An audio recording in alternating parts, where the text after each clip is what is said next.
You've reached the Pet Parent Hotline, your lifeline to practical solutions for your toughest pet parenting challenges. I'm your host, Amy Castro, and I'm here to help you cut through the noise and turn expert advice into step-by-step strategies so you can stop chasing your tail and start enjoying life with pets again.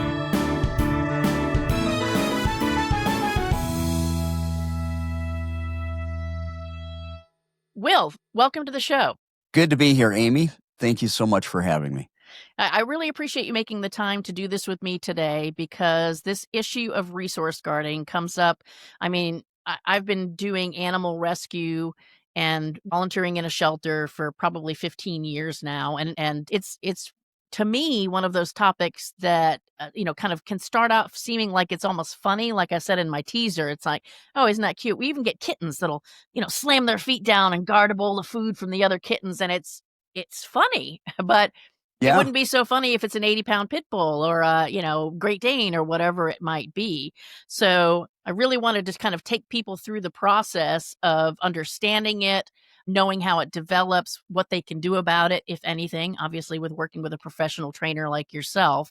How does that all kind of start? Well, I think the first thing when we talk about resource guarding that we need to say is that it's a very natural canine behavior. Mhm. I think there are so many people that are surprised when a dog displays resource guarding, like, oh my God. It's amazing how, quite frankly, amazing how little that we see. Even though I don't want to minimize it, there's a lot of it out there. But when you take a look at the genetics of dogs and the fact that for most of their evolution, they're in an environment where resources are scarce. Mm. And they're having to protect them. They're having to fight for them. So that's a normal canine behavior. However, tens of thousands of years of evolution and domestication, a lot of that has been bred out of the dogs, but it's still part of the makeup of a canine. And there are some breeds that are going to be a little more predisposed. Your guarding breeds, so our shepherds, our mastiffs, Great Pyrenees. So there are going to be certain breeds that, if historically they were bred for guarding, well, resource guarding. Guarding's in half of that word, right? Yeah. And so they're naturally going to be a little more prone towards that. There are genetic factors that can come into play. You would a litter of 10 puppies or so. And you know this, Amy, that you can have in that litter, if we were to do a bell curve, on one end, we may have some dogs that are really shy and timid. On the other end of the spectrum, we may have a dog that's extremely rambunctious. And we can have same breed. People are always like, well, which breeds are more prone? Well, I talked about the guarding breeds, but any breed of dog can be a resource guarder. Mhm. And I will say that if right from the beginning, we've got a puppy that is insecure right from the beginning, and we've all seen them. You've seen them, right? Mhm. The puppy that's skittish, nervous, fearful, not so social. Those dogs are going to have problems across the board. And one of those things are going to be resources, because resources, they need to live. Mhm. They need food. They need water. They need space to be able to have comfort. Yeah. There are dogs out there that have had a lot of trauma. A large litter. Let's say we got a litter of 12 and we've got 10 nipples and we've got puppies fighting for resources right there. Yeah. Because the resource is scarce. And now take a runt or take a dog that's a little more withdrawn, a little more shy, a little more fearful, a little more anxious, because that's its makeup. And now there's more scarcity. Mm. And what happens is we also do certain things as pet owners, guardians, pet parents, that we make a lot of mistakes with our dogs. Yeah. We get a puppy. 100%. How many times does a puppy grab something it shouldn't have and run off with it? It's And so it's cute. fun. Yeah, it's cute and it's Yeah, funny, right? the We get it on puppy video. wants it. The puppy wants it. Well, we run and we grab it and we take it away from the puppy. So the puppy lost. Mm. We don't replace it oftentimes. Most of us know. Oh my God, he's got my remote. Boom, let me grab that. Oh my God, he's got my glasses. Let me grab those. we never replace it. So a puppy that's, kind of exploring the world, just a happy-go-lucky puppy, Mhm. and starts grabbing things and starts realizing that, hey, every time I grab something, it gets taken away from me and starts to develop a little bit of protectiveness, starts to develop a little bit of possessiveness. Mhm. And that's just a normal happy go lucky puppy. Yep. People that with good intentions sticking their fingers in the food bowl, taking the food bowl away from the dog or the puppy, and trying to make a point and prove, hey, I can take the food away from the puppy. I can stick my hands in there. But creating situations where they're causing some level of discomfort.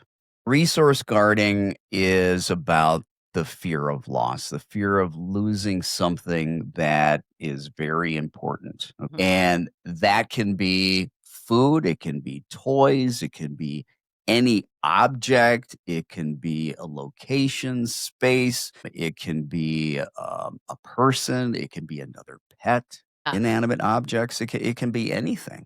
I'm glad you said person because that's another thing that crops up a lot is that and I made this very mistake. We had a lab who was, brought up kind of isolated because we were I was getting out of the Air Force and we were moving from Colorado to Texas, and so the dog spent a lot of time by himself during formative time where he didn't get socialized, so that was a huge piece of it. But I remember thinking when he was a puppy at the time, but then a young dog, how cool it was when I would be walking my daughter in the stroller and the dog would be walking and he would growl at people that came up. He's protecting us. Oh, and I hear people say, "Oh, he's very protective of me. He really loves Yeah. me." And it's like, Hmm. is he protecting you because he loves you, or is he, they don't understand what's really happening. And I didn't at the Yeah. time either. And yeah, the dog may love them, the dog may be protecting them, but it's not altruistic. It's selfish. That's why I get a kick out of even today, or people saying, "Hey, you need to be alpha," even though we know that's BS. But I tell pet owners, I say, "Listen, you feed your dog. Your dog doesn't eat without you. You provide water for your dog. Your dog doesn't drink without you. You provide shelter for your dog. Your dog doesn't have a place to live without you. Alpha, you're God. Yeah. What are you talking about? You're already God to them." And this whole idea of, you've got to show them who's boss. You've got to be alpha. No. Yeah. But despite that, right, that love that they have and everything that we provide for them, they can view, and this is the one thing that I think a lot of pet parents don't grasp, and I think aggression in general Mhm. is when a dog's aggressive and the pet parent's like, but there's no threat. I don't see a threat. First of all, there doesn't have to be a real threat. It can be a perceived threat. Right. And what one dog is going to perceive as threatening is going to be different than the next dog and the next dog and the next dog. Yeah. And they're trying to find logic and reason and use critical thinking for why is the dog upset? Why does the dog feel that it needs to attack? Yeah, I've even, in a situation where it's like a big dog, little dog, it's like, "What's he so worried about? That's just a little chihuahua." And it's like, it's not the point. The Yeah, size of the dog is not the point. Whether he can no, take him or not is not the point. yeah. Yeah. So I think one of the things that's important when we talk about resource guarding, and we don't take on the thought process or the idea that my dog's a little jerk and he's being dominant. But that's the first thing that a lot of people want to think. And that's what, unfortunately, a lot of well intentioned trainers that are out there that promote that as well. It's my contention. No animal goes into fight or flight unless they perceive a threat. And if they're perceiving a threat, they're uncomfortable, they're nervous, they're stressed, they're anxious, they're fearful. It's that underlying emotional state that's the real problem. The aggressive behavior is a problem for the pet parent, it's a problem for anybody that is on the receiving end of that. But for the dog, that aggression is the dog's solution to the problem of, hey, I'm afraid that you're going to take my food or my toy, or you're going to harm or take away my pet parent or this comfortable couch that I'm on. And as a result of that anxiety, they may start to display behaviors, right? They might start to Yeah. growl. Then if the growling isn't heated, maybe they show their teeth. If that's not heated, then maybe they start doing some lunging or snapping. And if that's not heated, then maybe they actually bite. But think about what the dog wants. The dog is feeling threatened that it's going to lose that. And it feels that this is a very important resource. I'm going to lose it. I'm scared. So I want that threat to go away. Mhm. Want distance and space between me, the scared dog, and that person or that other dog or other animal that I feel is a threat. And so all that aggressive behavior is very functional for the dog to try to get distance and space. And what typically happens? We go, whoa, whoa, we back off, right? Whoa. But these behaviors become functional. The dog wants distance and space. And oftentimes, that's just what's going to happen. It works for them to get distance and space. And when they can get that distance and space and that keeps on working for them, they're not going to give up that. They're not going to give up that behavior. One of the things that I have to do is educate pet parents on what negative reinforcement is. And that's the removal of something uncomfortable. That if a behavior causes the removal of something uncomfortable, that behavior has value, because who wants to be uncomfortable, right?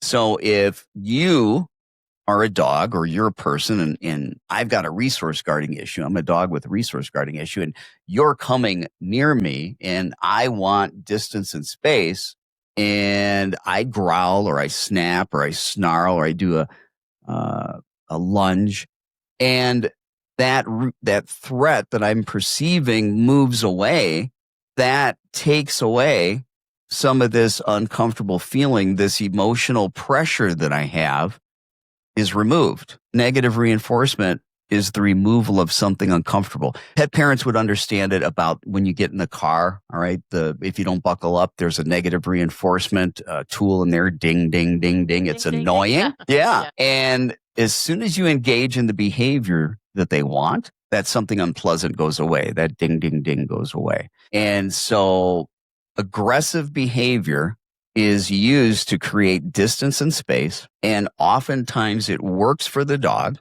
and it reinforces and strengthens that behavior.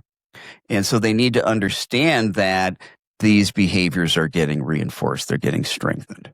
The other thing that I have to talk to pet parents about is in the beginning, when they've got a problem and they want to address it, voiding all the triggers. What does that mean? Well, if we've got problems with food, we don't put the dog in a situation where, whether it be it's afraid of another person approaching it when it has food, whether it be another dog, we don't put that dog in that situation. And what I tell folks, I said, listen, if you called me and you said, hey, I've got a busted water pipe, first thing I'm going to tell them is not how to fix the busted water pipe.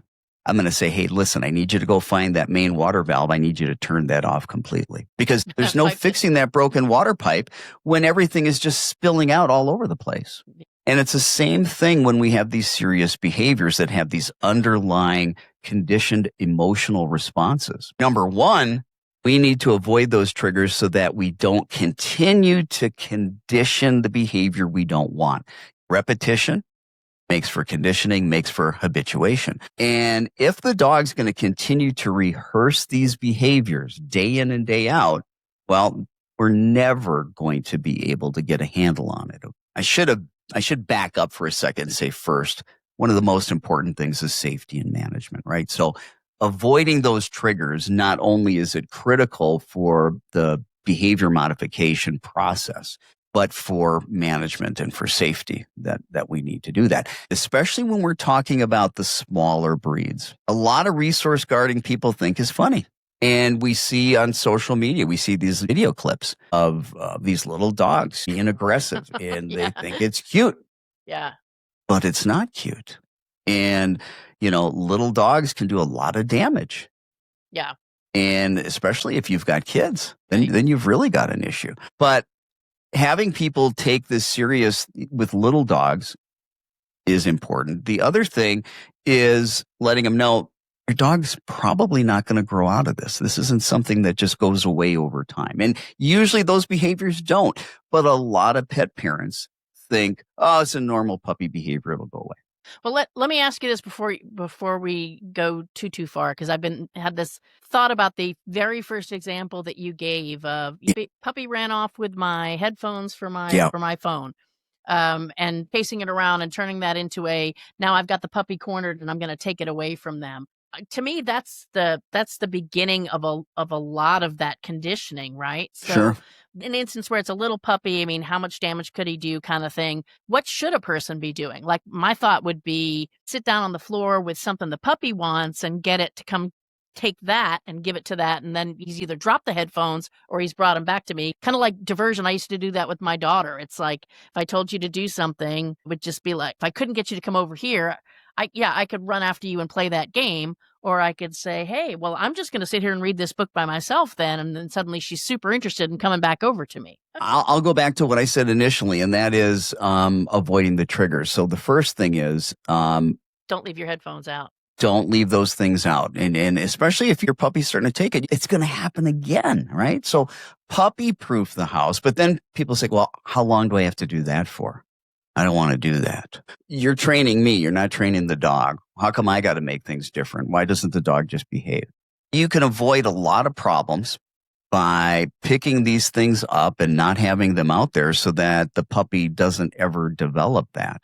And one of the things that I think is absolutely critical when you're talking about, okay, when they grab something, it's one thing if we put it up, but let's say we didn't and they did grab something. You said, hey, what do you do? Well, the first thing that I want to do is be proactive with dogs when it comes to food, when it comes to toys, when it comes to spaces like crates and dog beds and things of that nature. I want to start doing a lot of trade out games proactively with the dog. And when I'm doing a trade out game, I'm trying to make sure that what I'm giving the dog, what I'm trading for, what I'm giving them has higher value than what I'm asking them to give up and allow me to have. And so, If they've got a steak in their mouth, they're not going to take a toy or a carrot. right. No, thank you. I'm happy with what I have. I want to create the experience proactively early on, whether it be a young puppy or if I adopted an older dog and maybe I don't know the history of that dog. I'm going to start doing lots of trade outs. Okay. So I might start with a food bowl that has a little bit of kibble in it and the dog's eating it. And I may get the dog's attention and I may have a handful of chicken. And as the dog looks at me and gives up that food and thinks about moving towards me with that chicken, I might label the behavior of the dog, leave it. I did not ask for it. What if the puppy doesn't know, leave it? I need to start creating positive associations with taking away resources. And I'm going to do that by doing trade up, giving something more valuable to the dog. And then some dogs are going to be more toy motivated than food motivated. It's not Right. always about food for every dog. And different foods are going to have different value. How many times have we heard a house that has multiple dogs? They can eat next to each other, their food bowls, no issue. But boy, give them a bully stick. And now all of a sudden they want to kill each other. Yeah. So different food resources are going to have different values depending upon what they are for the dog. Every dog has what I call their chocolate. But I'm going to do a lot of proactive trade up games with resources. If I notice that I've got a new puppy or I've got a dog and that dog is wanting to grab things in its mouth, I'm a big proponent, Amy, of capturing. If I've got a dog picking up something I don't like, I know it sounds crazy. I'm going to label it fetch. I'm going to click and I'm going to reward that dog. When I can teach fetch, I can teach drop. I have more opportunity to teach drop because the dog will have more things in its mouth if I can ask it to do that. So I can be very proactive. Even if the dog has something in its mouth, I can begin to teach a behavior that can help me stop it. Maybe I transfer that instead of on the remote, maybe I roll a ball to the dog and the dog goes and grabs that ball. And as it grabs it, I go fetch and I click and reward or I mark and reward over and over until this becomes a conditioned fun game and the dog understands fetches, pick up, and I get a reward. After a while, we get to reverse engineer that. Ask for fetch. And if we put enough time in, if our timing was good, the dog will do that. We can start getting fetch. Can we get them to clean Now, the entire house that way? Like pick oh, everything up wouldn't and that put be nice? Wouldn't that be nice? You know, it's fun. I had a Malinois years ago, and we go to the park and we work on retrieving. And a big part of our retrieving was cleaning up the park. Go grab that, and we go to the trash can and throw it in That's there. We had a great. lot of fun doing that. But with these dogs that we are working on proactively trying to prevent resource guarding. Being able, I think, to teach a dog to fetch and drop becomes a huge part of when they're grabbing something that you don't want. Dogs, puppies, they're going to grab things that they shouldn't have in their mouth. For me, it's a no-brainer that I begin to start teaching fetch and drop. And I could do that again. I could just roll a ball. The dog picks the ball, fetch, and I Yeah. reward the dog. And then I just become the most boring thing in the world and just freeze. And the dog's going to drop the object because I'm being so boring. And when it drops, it'll be drop, and I'm going to reward. And I'm going to do that with benign objects and teach those behaviors so that when my puppy is grabbing something that it shouldn't have, I can say drop, it lets it go. And guess what? Something better is going to happen. And then I'm going to bring out appropriate toys and we're going to play with those things too. I always tell people when, they want to use that whole, the dog's being dominant, wants to be alpha. I go, no, your dog's unruly. What does that mean? It means that they don't come into the world with rules. And it's our job to teach what those rules are. They're just being a dog. It's natural for a dog to just pick up whatever. Very natural behavior. You addressed a lot of important issues in there, but I want to tag back to we're such a quick fix society. Yeah. And you had said at the very beginning, you're not going to fix this. It sounds like this is a process of fixing it, making it better. But what do you mean by it's not cured, it's not fixed? Every animal is going to make a mistake. I make a mistake every day, whether I want to or not. I just hope I get it out of the way early in the day rather than later in the day. But dogs are going to make mistakes. And I talk to people when we've got these behaviors that we don't want. Don't think in terms of a cure. If we get a cure, if we can, quote unquote, fix it, hey, that's fantastic. That's icing on the cake. Yeah. What I'm looking for is what is the frequency of the behavior when we had the problem? And now we're creating a training plan, behavior modification plan. As a result of that, are we decreasing? Are we seeing the frequency of behavior decrease? Are we seeing the severity or the intensity of the behavior decrease? If the dog is engaging in that behavior, is the duration shorter? Those are all measures to be able to take a look and say, hey, are we making things better? And to me, that's our goal, to always try to make things better, to mitigate things, to modify the behavior, but not necessarily cure or fix. It'd be nice if we could get that every single time, but that doesn't always happen. And also being able to teach alternative behaviors to dogs, okay? Because what do most of us do when we get frustrated with the dog? We tend to go to punishment. And if there's one thing that is absolutely going to make resource guarding worse is punishment. Any aggression, it's going to make it worse. You are not going to fix aggression with force. When we use punishment, and some people won't use the word punishment, they'll say correction. But let me define that. Anything that causes discomfort, fear, pain, intimidation, discomfort, even at a mild level, that's punishment. That increases anxiety. And that's at the root of the problem when we're talking about aggression. Punishment can temporarily suppress that outward behavior, but it's short-lived. The only reason the dog is not engaging in that behavior is because it's afraid, oh, you're going to shock me again, or you're going to hit me with that rolled up towel, or you're going to toss a can with pennies in it that's going to scare me, or you're going to use a compressed air sprayer, or you're going to jerk me with the leash or something like that, or you're going to yell at me and scream at me. just to make sure I'm understanding. So, because it makes sense to me that when you're talking about trying to upgrade, if they've got something and so you're going to get a higher value thing that they love as a way to upgrade what they've already got and get them to give it up, that totally makes sense. That the punishment, it's like the punishment is of higher fear or anxiety. So if I have to choose between the two, I'm going to try to avoid the punishment by stopping doing this. But like you said, once that's gone, I'm going to go right back to doing what I was doing. That's basically what you're Yeah, saying? and I'm going to be more nervous about it. Yeah, because now I'm waiting for that to happen too. Exactly. Yeah. It also teaches the dog, yeah, resources are scarce. Yeah. Look at this.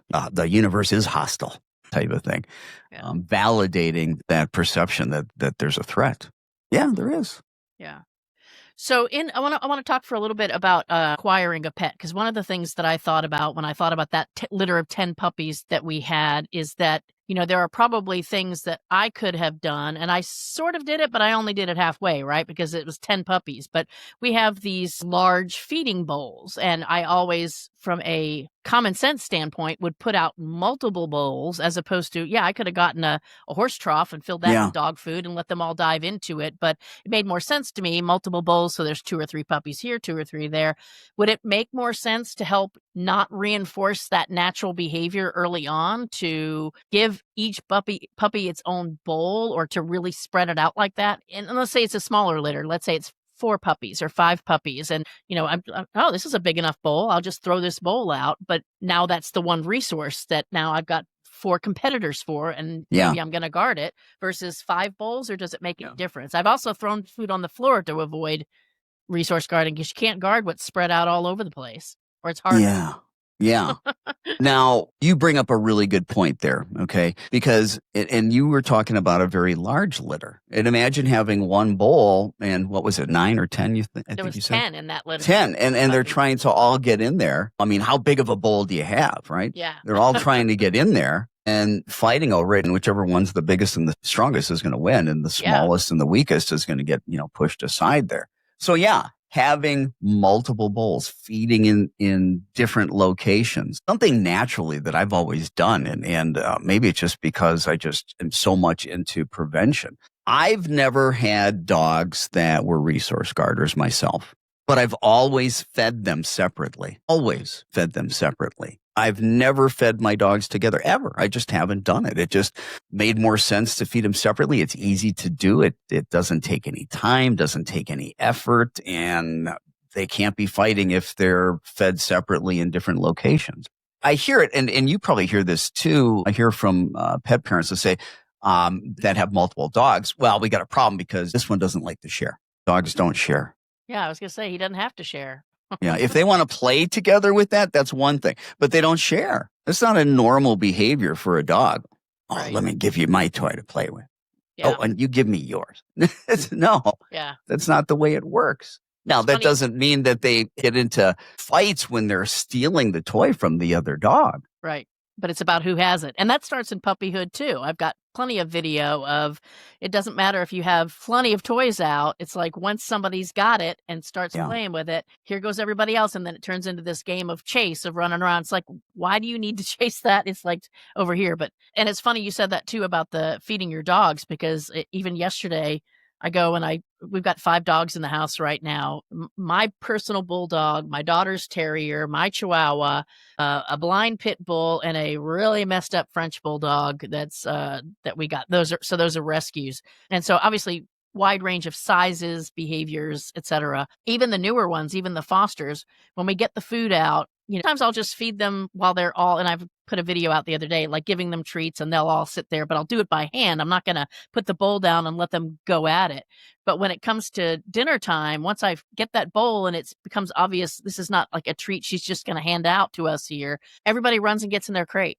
Like even the blind one knows to find her way back, and she gets herself in her crate because that's where we eat. And then you don't have to worry about getting into a fight over something or somebody getting torn up. Exactly. And it's little things like that are so easy, but is it a fix? No. Yeah. It's management. That's a management strategy. Now, why do we want to go about trying to modify the behavior if we can just manage it? Well, because management can fail. Oftentimes it does fail. And if you've got a serious problem of resource guarding, meaning that, hey, I've got a dog that when it feels it needs to guard a resource, it'll bite Mhm. and it'll bite bad. Mhm. We definitely need to be working on modifying that behavior because management can fail. Remember, we talked about making a mistake. I make one every day, whether I want to or not. Right. And as a trainer working with aggressive dogs, I've made the mistake. I thought, oh, I thought the crate was closed. So if I can do it, of course, an everyday normal pet parent certainly can fail with management. We're human. Yeah. We're going to make mistakes. Yeah. From a standpoint of a rescue, I mean, to be perfectly honest, Yeah. it's a constant struggle if I've got an animal that's, especially if it's an adult that is a resource guarder, to feel comfortable. And I know you said obviously little dogs can do damage, especially to children. And that's where we Yeah. get into these situations in rescue where it's like, okay, is it appropriate to say, I've got a 10-pound little dog and it's a resource guarder. So we're going to adopt it out, but we're not gonna adopt it out to anybody that has children under the age of 10. I mean, that's a management thing, but you're relying on even with the adult people because I've made the mistake once and I don't know that I wanna make it again, but it was also, again, a little dog where there were aggression behavior issues that I had gotten to a point where they were not being exhibited. I transitioned the dog to the home, visiting them several occasions, teaching them what they needed to do. All was going great. No problems. A year and a half later, they're calling me up. Can you take the dog back or we need to put him to sleep because he's bitten my husband and my granddaughter and whatever else like 6 times. And it's like, well, first of all, why are you waiting so long to tell me Yeah. about it and not doing anything about it? But Hmm. basically everything that I had taught them to do to avoid the behavior. I mean, I don't even know, it was almost even beyond management. Like it's just like we had it completely seemingly under control, but they Yeah. basically then stopped doing any of those things. And it's Yeah. like, well, yeah, obviously he reverted back because you're now basically breaking all the rules that got it manageable. And then I think about, okay, again, that's a little dog. Is it gonna kill somebody? Well, no, it's not gonna kill somebody. Now let's transfer that to an 80-pound whatever dog that has the same issue. I would almost not want to adopt a dog like that out at all. I already have a problem with the little one because I know human nature is not to keep up with the management. Or like you said, we Yeah. fail, we make mistakes, and it's like Yeah. that's just too high stakes for Yeah. that to come back on me when you tell me you mauled a child and now they're disfigured or worse. What are your thoughts on that? Well, I'll go back to what I said. Management fails. And I think when you're not just a pet parent, but when you're a parent, you've got kids. And let's face it, most parents, not only if they've got kids or they're raising their kids, but they're working outside of the home and they've got a lot of stuff on their plate, a lot of things that they're doing. It can be exhausting for parents and it can be exhausting for kids, depending upon what their lifestyle is. Are they fully cognizant and do they have what it takes to be able to manage that situation? So, I mean, ideally, it would be great if we didn't have to place any dogs that were aggressive in homes that had children. Aggression and kids, they don't go well together. I would prefer a dog not go into a home if it has any type of aggression where there are children.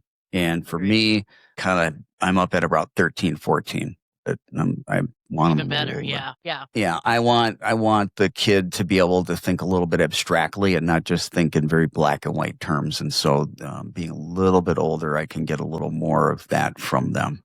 Yeah, good point. Yeah, So the last kind of major thing that I wanted to ask about was, and you kind of already hinted at it, but I think it won't hurt anybody to hear it again. I've gotten this dog, whether I ignored the behaviors early on and then that grew and developed into something that was a bigger issue. The other thing that I think people need to realize, and I've said it before on episodes with shelter pets and with rescue pets, I call it the 72-hour rule. That's not a magic number, but in my experience in bringing strange dogs into my home, that 90% of them seem mild mannered and look how calm, look how quiet, look how good, look how this, look how that, look how none of this, none of that is happening.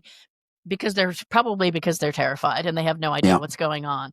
And overwhelmed, usually yeah. in about 72 hours, you start to see their real personality. And I know there's some people that talk about the 3 weeks, 3 months, three whatever, the pattern, but things to me in my experience start to emerge at that point. So let's say that I get an older adult dog, a bigger dog, whatever it might be, and I realize that this issue is starting. What would be the progression of steps? If they've got a problem, the first step is what I call triage, and that means keep everything safe in the house. You do what you have to do to avoid the problem so that everybody's safe. After that, take the dog to the veterinarian, your regular vet. Your dog needs to have a medical checkup. Make sure, rule out there's nothing medical that is a contributing factor, because training and behavior modification is not going to tackle medical stuff. It's usually not the cause, okay? But there's a good number of dogs that have aggression where there is a medical contributing factor. Pain is always a big one, especially dogs that have a favorite comfortable spot that have pain, and another dog comes close to that, they start feeling vulnerable and they start getting aggressive. So I read somewhere, and I don't know how they came up with the number, 11% of dog bites. The dog had a very painful oral condition, like a rotten tooth or something like that, and people going to pet the dog biting. So we definitely want to rule out pain and things of that nature. And there's hormonal imbalances, potential neurochemical imbalances.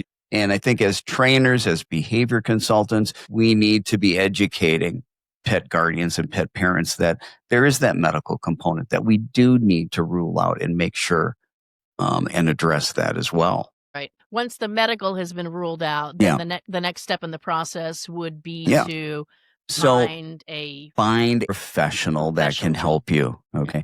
This is an industry that's unregulated, so you never know what you're getting. I tell people, try to find somebody who's certified and find out where they were certified, because there are trainers that are certifying themselves out there. I mean, it's kind of silly. Do they have experience working with aggressive dogs? What's their success ratio? How do they work with dogs? Is this somebody that is using punishment to suppress behavior, or do they really understand what real behavior modification is? The quickest way that you can find out if they really know what they're talking about or not, say, do you know what counter conditioning and desensitization is? And if the pet parents don't know, they need to learn, because when it comes to aggression, fears, phobias, anxieties, reactivity, it's all about counter conditioning and desensitization to modify that behavior. When you've got trainers out there that are using force, that are using aversive tools, what I have found is that the vast majority of them don't even know what that is. Their idea of correcting the problem is punishment. In your business, if I was to call you up and do a consultation, talk about my dog, if I said to you, "Hey, Will, would it be okay if I came out and just observed you working with an animal?" I mean, would you be okay? Is that something people could do? If I didn't do all of my work virtually, yes. Oh, okay. Yeah, most 90% of what I'm doing is virtual behavior consultations. Okay. If I got a release from a client, if they wanted to see how that process goes, they certainly could do that. But, Okay. a lot of these dogs that I'm working with are extremely fearful, and a lot of them are very human aggressive. I'm not going to be getting close to those dogs if I went out to see them in person anytime early on in the game, so to speak. So I'm going to have to coach them to do what they need to do with their dog. And if their dog's around when I'm doing that, I'm going to have to be a distance from that dog. That isn't always effective. So doing it virtually, if you know how to instruct the people on what they need to do, if you're a good teacher, you don't need to be there, because they need to do the work anyway. But yeah, I think that anybody that's looking for a real experienced trainer or a behavior consultant, definitely, if they do group classes or if they do private training, ask and see if they'll allow you to, check out what they do. And maybe they're not comfortable with that, but I'm sure a lot of trainers have videotaped certain things, and maybe there's something that they can watch a session or something like that. Because a lot of my friends, they like to send the dog off to some place for a month, and then it comes back, and I'm always fearful what the heck's going on when you're not looking. When it comes to aggression, which we could say when it comes to fear, you are not going to send a dog away for 1, 2, 3, 4 weeks and have that fixed. This is what happens because I get the calls all the time. They send their dog to board and train. The dog's been punished. The dog's experienced corrections. The aggressive behavior's been suppressed. The dog comes home and you say 72 hours. My time frame is 72 hours to 2 months. Somewhere in that time frame, the dog goes back to that behavior because nobody addressed the underlying emotional state of the dog, which drives that behavior. Right. You punish, you correct that outward behavior, you're going to suppress that behavior temporarily, and you're going to make it worse because from the emotional perspective, it's worse. The only way that you're going to have permanence, liability, and success is through the slow, gradual process that it really takes to modify behavior.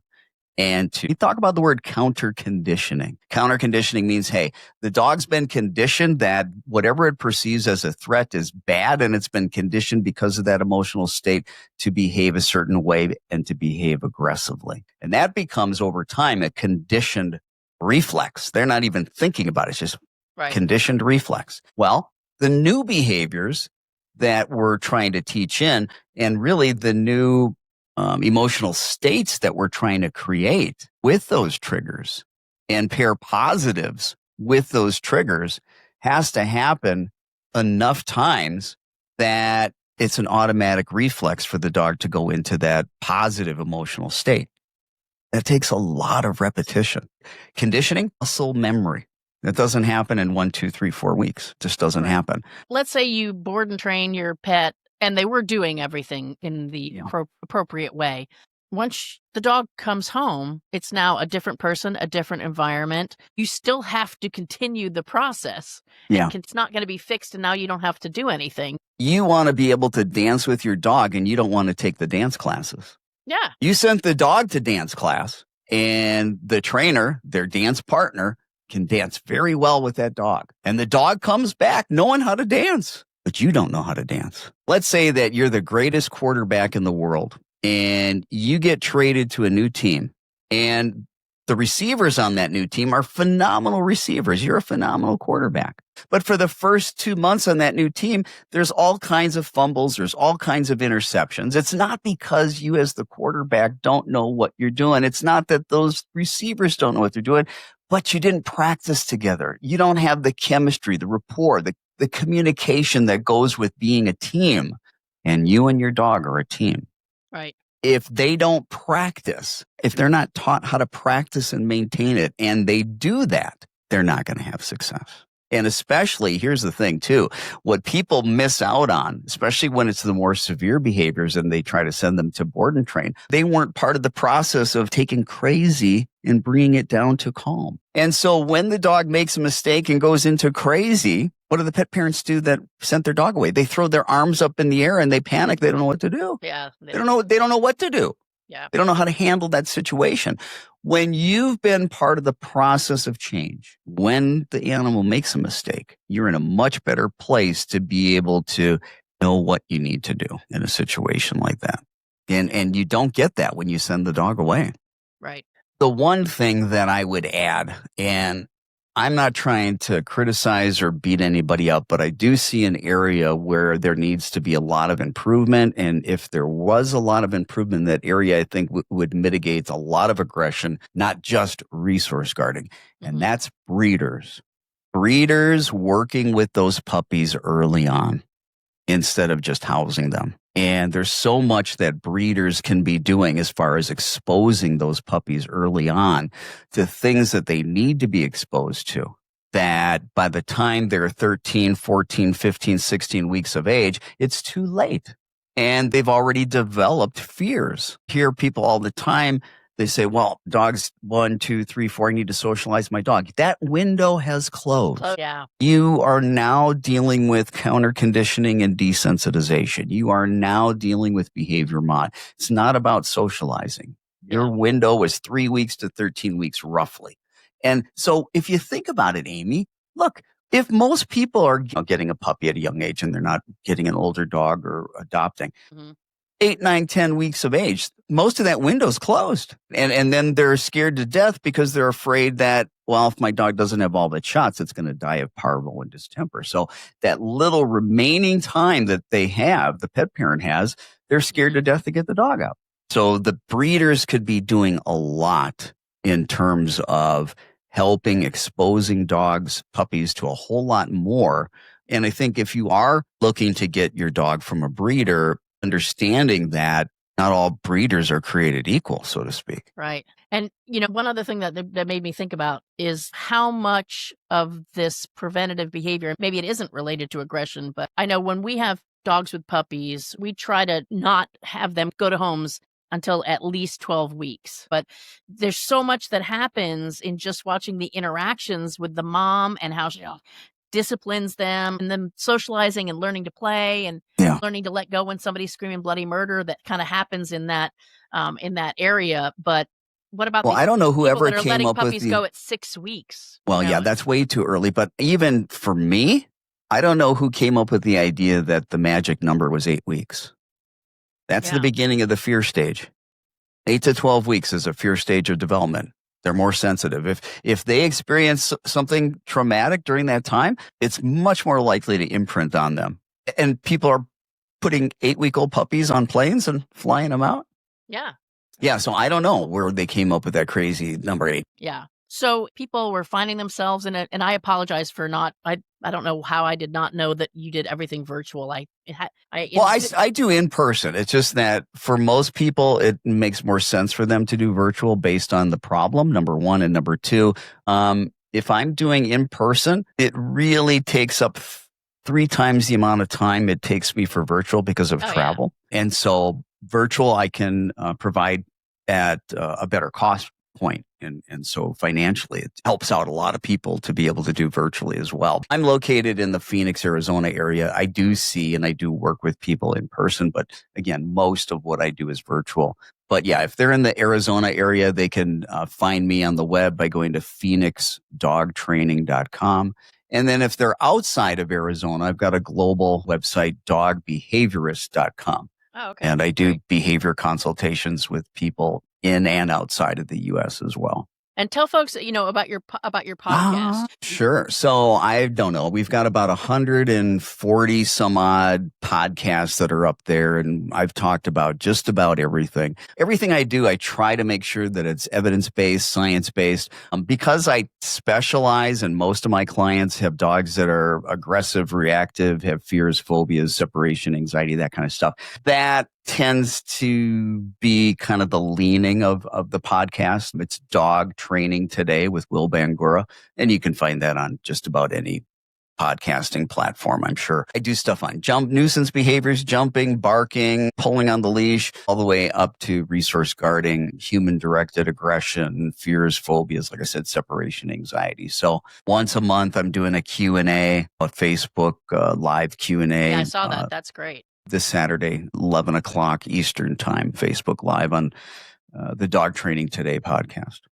Great. Well, I'll definitely put links up in the show notes so everybody can see that. So I appreciate that. I mean, I could talk to you for hours because I have so many other questions that keep popping up, but I really appreciate your time. I think this is such an important subject for people to better understand. And I feel like you've shared today should give people plenty of information to form at least a foundation of being able to understand and identify and at least start the process of intervening before things get out of hand and become a serious problem. So thank you so much for sharing your advice and your wisdom today with us. Well, thank you, Amy. I appreciate the opportunity to be able to share with you and with your listeners. And hey, thank you what you do, because I can't even imagine working with rescues. I mean, full time, like kind of you do in the shelters and stuff like that. It's exhausting for me just to be working with the clients, that the few that I have that have rescues. I just can't imagine that. It's got to be very emotionally taxing and physically exhausting. Yes, it definitely is. It's a labor of love. I appreciate that. And So, for those of you who are listening, thank you so much for listening. Please share this episode with your friends and family members, especially if you can catch them before they've even gotten a dog so that they can learn about this important issue and avoid some of the problems that those of us who've had to deal with them have had to deal with. So, thank you so much for listening. Thanks for listening to the Pet Parent Hotline. If you enjoyed the show, don't keep it to yourself. Text a friend right now with a link and tell them I've got a show that you need to hear, and ask them to let you know what they think. And remember, your pet's best life starts with you living yours. So be sure to take good care of yourself this week and your pets.